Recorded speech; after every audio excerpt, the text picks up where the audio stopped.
Salut à tous, Marco rc.com 83. Donc je vais vous faire une petite vidéo sur la remise en route de ce crawler. Donc le crawler à 50 euros. On va dire pareil, il a subi un gros entretien. Après dessus, rien de bien méchant. Voilà, je vais vous dire quand même ce que j'ai fait et à quel prix j'arrive au final, quoi. Donc ouais, bon, RC Team, c'est pas pour faire de la pub. En plus, ils n'ont rien à voir dans l'histoire. C'est juste leurs autocollants. Je les aime bien. Je mettrai pas ça sur tous les crawlers parce qu'à force d'en voir, pareil, bon, on en a marre. Mais là, c'est un petit truc. Voilà. J'ai fait au plus cheap, au moins cher, pour le remettre en route au moins cher. Donc, je vais vous expliquer ce que j'ai fait. Parce qu'il a quand même subi un bon entretien, on va dire. Mais avant ça, je vais faire une petite parenthèse pour la famille RC. Tchuss, merci à tous pour le soutien. C'est vraiment super. Bon, ça, toujours en convalescence. Et pour vous dire, aujourd'hui, j'ai refait ma. Bon, pour ceux qui me connaissent pas, vous pouvez pas comprendre, mais je me suis rechargé pour la première fois. Alors, truc de fou, hein. Là, j'ai mon petit boîtier dans le bide, rechargé par induction. Donc, j'ai mon boîtier là. Je dois lui recharger la batterie. Je me mets une ceinture, il y a une espèce de petit transfo dessus. Et c'est lui qui va me recharger. Allez, j'ai eu pour 3/4 d'heure de charge. Ouais, ça chauffait un peu. Et bref, je recharge mon boîtier dans le bide par induction. Enfin, franchement, c'est un truc de malade. Bon, en fait, j'aurais dû faire une vidéo là-dessus. Ça aurait été, franchement, carrément, peut-être plus intéressant. Mais bon, on est là pour la RC, c'est une chaîne de RC. Et je vous dis, truc de ouf. Bon, je ferme la parenthèse. Fin de l'interlude. Et j'en reviens à ce petit crawler. Donc, acheté 50 euros. Alors, il y a des trucs qui ont été faits dessus qui n'étaient pas nécessaires, c'est parce que j'avais les pièces et voilà, mais il y a eu des trucs importants à faire. En question carrosserie, il y avait trop de boulot pour récupérer celle du Hummer. Donc ici, on a une petite carrosserie, pareil de HSP, vous la retrouvez sur AliExpress, ça vaut 13-14 euros, voire bon, après les prix, vous savez comme c'est, ça va, ça vient. J'ai fait une petite déco à l'arrache. Bon, ça, je pourrais le refaire à l'occasion. Ouais, j'ai profité des autocollants RC Team, puisque pareil, voilà, c'est un petit crawler, petite carrosserie basique. Tant qu'à faire, on les colle. Moi, j'aime bien leur nom, leur petite flamme, leur couleur. Ça collait bien avec le truc. Donc, on les retrouve ici. On les retrouve devant. Voilà, comment dire, en pare-soleil. Et bon, la carrosserie, obligée de tout à découper. Hein, ça, c'est vraiment, en plus à l'arrache, hein, vous le voyez. Je suis pas professionnel, même coller stickers, il y a des moments c'est saoulant, c'est pas mon truc. D'ailleurs, on va voir un petit truc après. Donc voilà, le problème de ces crawlers, c'est les débattements et on se retrouve toujours. Ah, c'est parce que je le force pas, mais ouais, même encore là, j'arrive à toucher la carrosserie alors que j'ai découpé sévère. Hein, même sur le côté là, c'est même à l'arrière. Alors voilà, bon carrosserie, c'est pas du Lexan, c'est un espèce de, je sais pas. Voilà, moi, j'ai voulu enlever une petite bulle. Alors là, vous le verrez, c'est carrément déformé. Alors j'ai à peine passé le thermosoudeur là, que pourtant au 1 est vraiment juste à peine, ça a tout déformé, donc j'ai arrêté. Donc les autocollants ils resteront comme ils sont. C'est dommage puisque la carrosserie est arrivée en bon état, mais là ouais, elle a carrément fondu. Bon, de toute façon elle est découpée. Bon, après ça c'est mon problème, enfin mon problème. Je précise, ça va être le crawler à mon fils. Enfin, un de ses crawlers, une de ses machines. Il m'en voudra peut-être un peu plus tard. Bon, pour l'instant, il a 4 ans.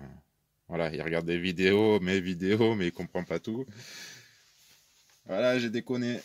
Bon, vous le saurez, ce genre de carreau, là, passez pas à la chaleur.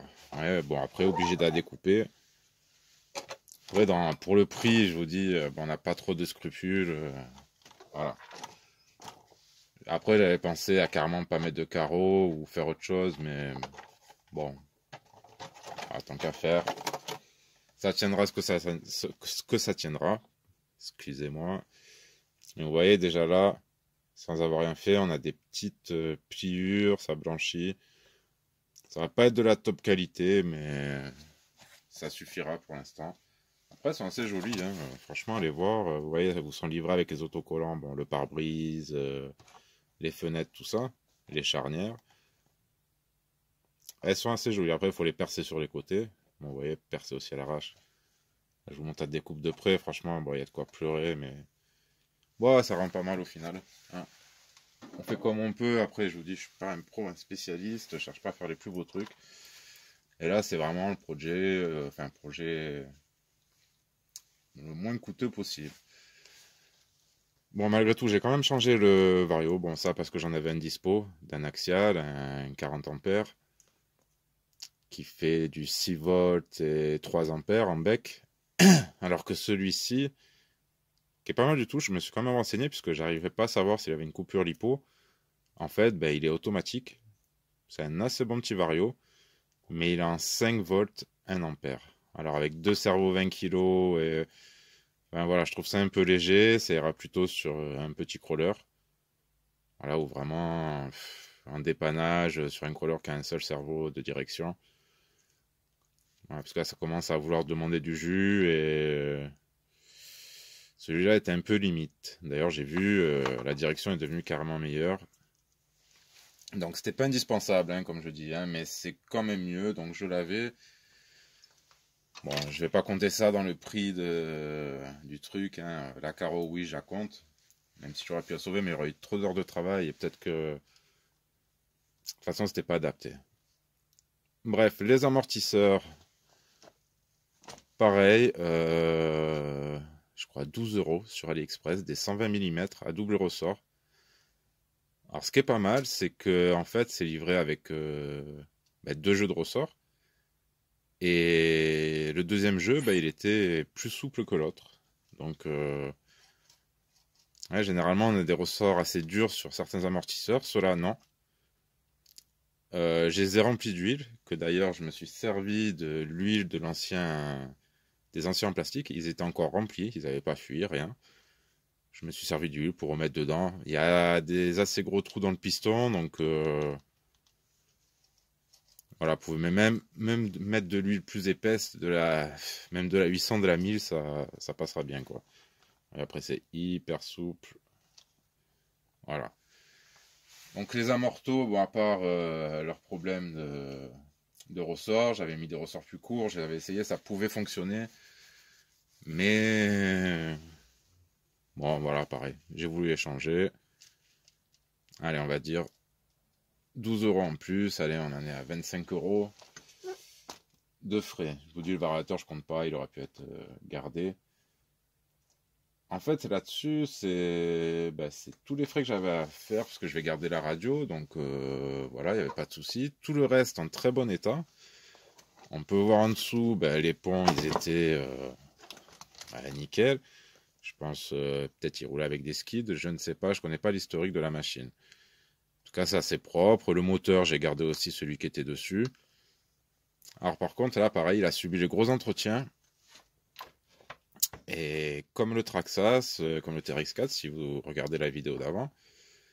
Donc j'ai commencé par démonter un pont. Alors c'est pas tout à fait... C'est pareil, hein. Vous mettez les mains dedans, vous y arriverez. C'est pas compliqué à démonter. Il va falloir démonter les roues, le cerveau de direction qu'elle a au-dessus. Sinon, vous n'aurez pas accès à certaines vis. Donc, il faut tout enlever. Moi, ce que j'ai fait, j'ai décroché ici, ici. Et j'ai décroché le cerveau avec la barre de direction. Après, j'ai enlevé carrément tout le pont. Bon, il faut enlever les embouts, les CU qui sont ici. Et après seulement, je vous dis, il faut bien enlever le cerveau. Après seulement, vous pouvez ouvrir en deux le pont. Alors, on n'a pas de cache d'accès directement en différentiel. Le pont s'ouvre sur la longueur. C'est un autre système, mais je trouve pas ça génial. Je pense que niveau étanchéité, c'est pas top. Et Après, ces conceptions anciennes, on avait un petit peu ça, ben, je crois même sur les Red Cat, ils avaient encore ce système. Après, on a un gros, comment dire, différentiel, ça nous permet d'avoir une bonne démultiplication.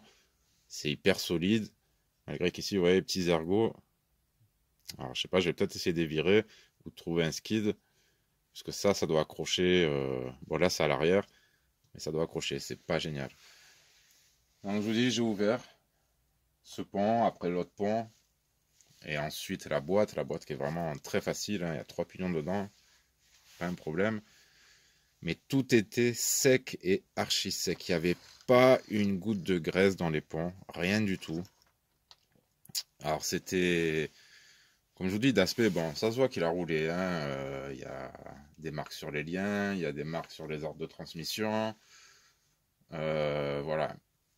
À l'intérieur, après, bon, malgré que tout était sec et que j'ai trouvé quelques grains de sable à l'avant, mais sinon tout était impeccable. Voilà. Pas de graisse, pas d'huile, mais tous les engrenages impeccables. Ça, c'est du fait que c'est un crawler et que la personne, je pense, roulait correctement. Et puis de toute façon, ça va pas très vite. Mais limite, on pourrait rouler sans graisser, sans rien. Et ça durerait très très longtemps. Même les engrenages plastiques à l'intérieur, ça tourne pas vite. Du moment que tout est bien, ben, ça fonctionnera même sans graisse. Mais quand même, il faut mettre de la graisse. Donc, j'ai bien fait de tout ouvrir parce que tout était archi sec. Donc, j'ai rehuilé les roulements. Après, tout fonctionnait, tout était ok, rien de grippé. Bon, pour vous dire, la mécanique d'un crawler, même là, si on n'est pas sur un TRX4, hein, on est vraiment sur du basique. Bon, encore une fois, tant mieux. Ben voilà, on a cette chance que par moment, ben, ça tient super longtemps, même si c'est pas graissé. Après, il vous suffit d'un petit truc, et c'est arrivé à plusieurs, bah, vous pouvez quand même péter les engrenages. Ça arrive. Là-dessus, non. Alors, comme sur le TRX4, j'avais dit 1 heure et demie pour tout faire, ce que je vous ai dit là, c'est-à-dire démonter chaque pont, démonter la boîte et tout ça pour regresser. TRX4, j'avais pas eu besoin de regresser. Là, j'ai bien regressé tout l'ensemble, j'en ai bien mis de partout dans les ponts. Tout va bien, nickel. Par contre, j'ai mis plus de 2 heures pour le faire. Tout est en cruciforme. C'est bien, mais bon, ça vaut pas les vis Traxxas. Après, ça se passe bien quand même, hein, mais bon, ça a été beaucoup, beaucoup plus long. Surtout que j'ai perdu du temps à l'avant. Vous voyez? Parce qu'une fois que j'avais tout regressé, j'ai tout refermé, je me suis dit, ah, je me souviens que j'avais quelque chose. Et effectivement, j'avais cette coquille de pont en... C'est pas de l'alu, c'est une espèce d'alliage, ou c'est peut-être en alu, je sais pas. J'avais le skid plate et j'avais le petit renfort au-dessus. Bon, vous le verrez vite fait. Ça, c'est juste pour la déco. D'ailleurs, c'est écrit Red 4 dessus. Donc, j'ai pu me faire le pont avant en métal. Et j'ai rajouté le poids. Alors ça, je sais pas d'où ça vient, je sais pas qu'est-ce que c'est. Bon, pareil, ça m'a coûté 0. Et du coup, j'ai vraiment du poids sur l'avant et c'est pas mal du tout. Alors, en fait, voilà, ce crawler, tel qu'il était, la seule chose réellement à faire qu'il y avait, c'était un petit peu un réglage des amortos. Bon, je les ai changés pour le plaisir. En tout cas, les autres, ils fuyaient pas. Et il fallait refaire un gros graissage, mais complet. Je vous dis, n'hésitez pas, je ne vais pas faire des tutos là-dessus où je vais vous démonter toute la machine, ça sert à rien. Il faut que vous fassiez de vous-même, de toute façon. Même sans notice, je vous dis, ça reste très, très, très, très simple. Voilà. C'est limite plus simple que de refaire un Lego. Voilà, c'est... On dévisse, on remonte, et en faisant étape par étape, on ne s'y perd pas. Ah oui, petite modification pour la batterie, j'ai juste coupé un petit peu histoire de pouvoir mettre un peu plus en hauteur. Bon voilà, sinon, coût total, une carrosserie, je vous dis 13 euros, des amortisseurs 12 euros, la graisse, hein, la graisse 50 centimes, 1 euro, je sais pas exactement. Mais voilà, coût total, allez, en comptant le crawler, ça fait 75 euros. On repart sur un truc neuf de chez neuf. Bon, allez, si je compte le variateur en plus que j'ai mis de moi-même, même si l'autre marchait très bien. En plus, il avait un interrupteur. Celui-là, il en a pas. Axial, à chaque fois qu'on branche, pas d'interrupteur. C'est comme ça. Même si je compte à 35 euros, voilà, vous atteindrez pas les 100 euros. Ces crawlers-là sont des valeurs sûres. À savoir, après, il faut aimer, puisque ça va pas être une conduite d'un scale, un scale crawler. C'est vraiment une conduite crawler et sans être à l'extrême. Par contre, vous avez des mouvements de caisse et puis un torque twist. Ouais, dès qu'il roule, il s'enfonce d'un côté, vous reculez, il repart de l'autre. Enfin, c'est pas très joli à voir évoluer. Par contre, c'est très efficace, c'est pas mal. Même s'il mériterait de meilleurs pneus, ça peut-être on le verra plus tard. Pour l'instant, il va rouler comme ça. C'est fait pour être un crawler petit budget. Et pareil, on va voir dans le temps comment ça tient. Ah oui, petite modif aussi que j'ai fait. Vous voyez, ici, entre les deux amortisseurs, on avait une petite barre anodisée. Mais en fait, ça sert pas à grand chose. Il suffit de prendre les amortisseurs directement sur cette plaque et ici, enfin comme c'était à la base. Celle-là ne servait à rien, donc je les ai récupérés et ça va aller sur le GGMed. Donc voilà, en plus j'ai récupéré une petite pièce, une petite option. Donc c'est tout ce que j'avais à dire sur ce petit crawler. Hein. On le fera sûrement rouler. Bon, j'ai déjà roulé pareil. Avant la révision, j'ai roulé avec. Donc pas graissé, tout ça. J'ai fait rouler à mon fils et tout. C'est bien amusé. Donc il y aura des vidéos à l'occasion. De toute façon, on n'est pas pressé. Ça viendra quand ça viendra. Oui, si vous avez une petite info pour comment éviter ce torque twist, alors je sais pas. C'est vraiment en accélérant et je sais pas, ça me fait des trucs bizarres. Je sais pas si ça serait par rapport au réglage. Après, ce qui est bien, c'est les boîtes avec les arbres qui tournent dans les sens opposés. Et là, on évite ce torque twist. Mais bon, pareil, je vais pas racheter une boîte, c'est pas le but. On est resté dans un bon budget pour un truc intéressant. Et on va rester là-dessus. Sur ce, merci à tous et à la prochaine. Tchuss.